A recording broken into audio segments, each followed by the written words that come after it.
Selamat siang, kembali lagi bersama Once Forest. Mari kita bahas emas ya. Harga emas ya penutupan di 2400 ya. Ini tandanya memang emas ini masih belum ya mau jebol di bawah 2400 ya, masih belum mau ya, karena bisa dilihat setelah kemarin hari Jumat dia sempat sentuh low-nya ya, dan juga ada penutupan doji ya 2393 atau 94 ya.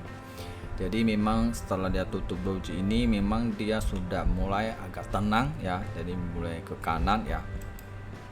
Kalau berdasarkan metode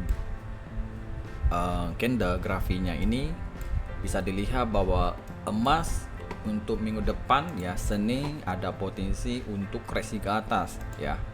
Jadi ada dua skenario untuk entry buy ya. Antara akan buy lagi di low-nya di 2394 ya. Ataupun dia akan manipulasi lagi agak turun dikit. Di sini kalian boleh cari buy ya. Habis itu setelah buy ya kalian bisa aja hold aja ya. Jadi dia akan koreksinya juga lumayan tinggi ya, bisa sampai ya 150 sampai 200 ya, karena bisa dilihat dari Fibonacci ya, dari saat dia high-nya 2483 ya ke low-nya, sementara saya ambil 93 ya, jadi dia bisa aja ke 2426 ya. Kalau seandainya bawah low 93 atau 94 tidak valid low-nya ya, kita ambil di sini ya 77 atau 70 di sini. Jadi di sini saya ambil 70, berarti bisa ambil seandainya kalau ambil selnya di ambil buy di 77 atau 70 nih ya. Jadi dia akan kembali lagi ke 2397 atau 2413 lagi ya. Jadi apalagi kondisi secara fundamental kan masih rumit ya, ada agak bagus ada tidak bagus, jadi akan main ke kanan dulu, naik turun ya. Dia kalau memang dia mau drop by drop, dia setidaknya seharusnya harus buat dulu high, naik dulu, koreksi dulu ya ke kanan, udah selesai dia akan lebih turun lagi ya. Jadi namanya DBD kalau memang dia mau lanjut turun ya, secara H1 ya. Jadi minggu depan saran saya kalian lebih baik ya bisa pantau cari buy ya, karena harga ini kan udah low. Kalau namanya udah low pasti akan cari low high ya.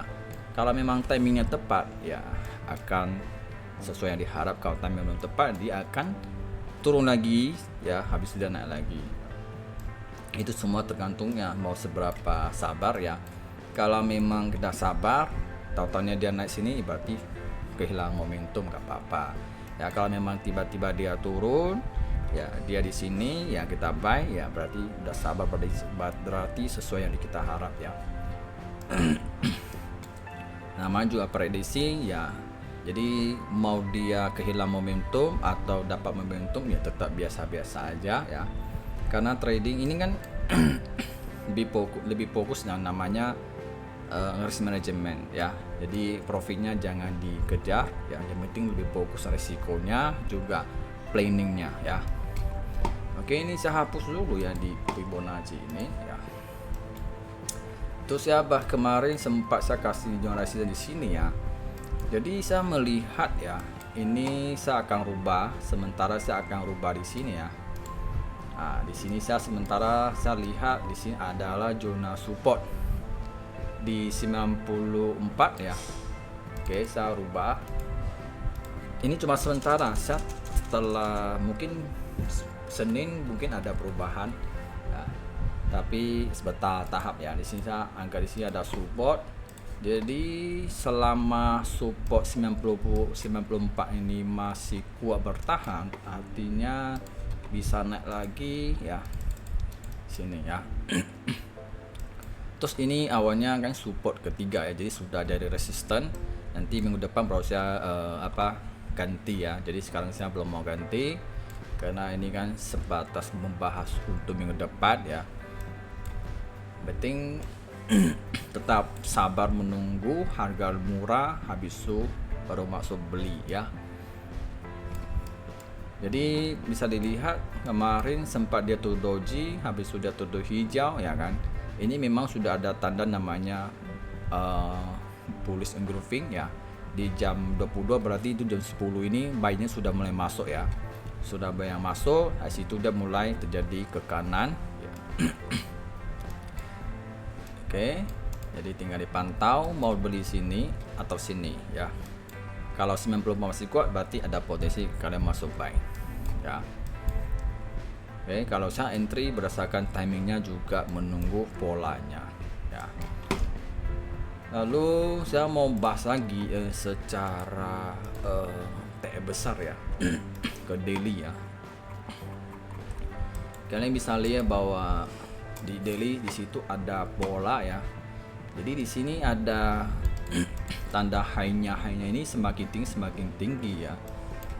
Jadi ini kalau memang di sini high data tertinggi dia mau turun ya, saya prediksi kalau berdasarkan teknik H1 daily emas ini ada potensi bisa ke 2300 ya.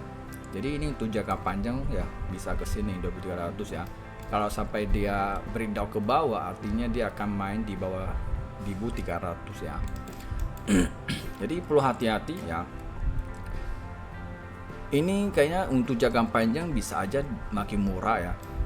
Apalagi kalau suku bunga diprediksi akan turunkan ya, mungkin dia naik ya. Tapi kalau seandainya dengan kombinasi dengan seandainya presiden si Trump yang naik ya, kemungkinan Amerika punya kekuatan ekonomi akan bagus ya. Jadi walaupun suku bunga diturunkan, ekonominya bagus, saya lihat emas juga ada potensi akan tanda-tanda downtrend akan lumayan tajam ya. Bisa ke 2200 ataupun ke 2000 ya. Ini secara pribadi saya untuk menganalisa fundamental. Situ ya. Kita lihat aja, walaupun suku bunga naik memang dia naik ya. Cuma mungkin terbatas satu karena ada si Trump dia jadi presiden, dia akan mendorong ekonominya jangan makin baik. Jadi tidak ada namanya geopolitik. Kalau geopolitik udah stabil ya, perang udah selesai, jadi ekonominya sudah normal, Amerika udah kuat, emas ini sudah nggak begitu ada harga lagi di situ. Jadi dia akan pelan-pelan akan dijual makin murah, jadi akan cari harga stabil ya. Kita lihat aja setelah si Trump itu kalau dia jadi presiden, kita lihat. Karena ya emas itu kan naik tinggi karena dengan geopolitik, dengan perang, inflasi yang tinggi, jadi selain didorong terus ya. Kalau memang tiga ini sudah selesai ya, ekonominya global ya aman ya. Jadi dia akan stabil ya. Dia mau naik tinggi pasti agak susah, akan terhalang terus, akan didorong ke bawah terus ya. Kecuali ada ekonomi gak stabil, ada utang negara atau gimana, baru bisa bentuk ke atas lagi. Terus saya bahas lagi untuk Bitcoin ya.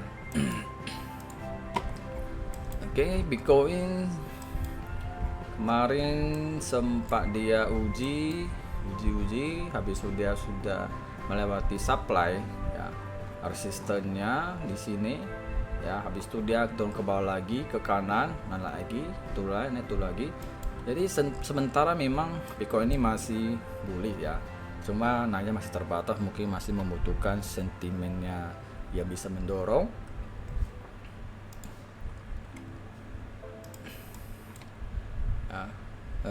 Apalagi ya, secara satu bullish ya.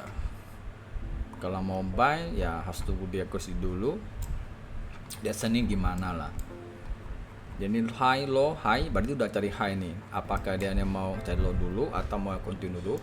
Kalau saya dia continue ke 70 berarti di sini boleh ambil sell, ambil TP di saat ada koreksi ya. Sesuai yang diharap waktu live streaming memang lebih ke atas ya. Setelah dia turun uji lagi makin naik ya. Oke, apalagi ya, kayaknya gak ada yang perlu dibahas ya. Oke, sampai semoga bermanfaat dan bye.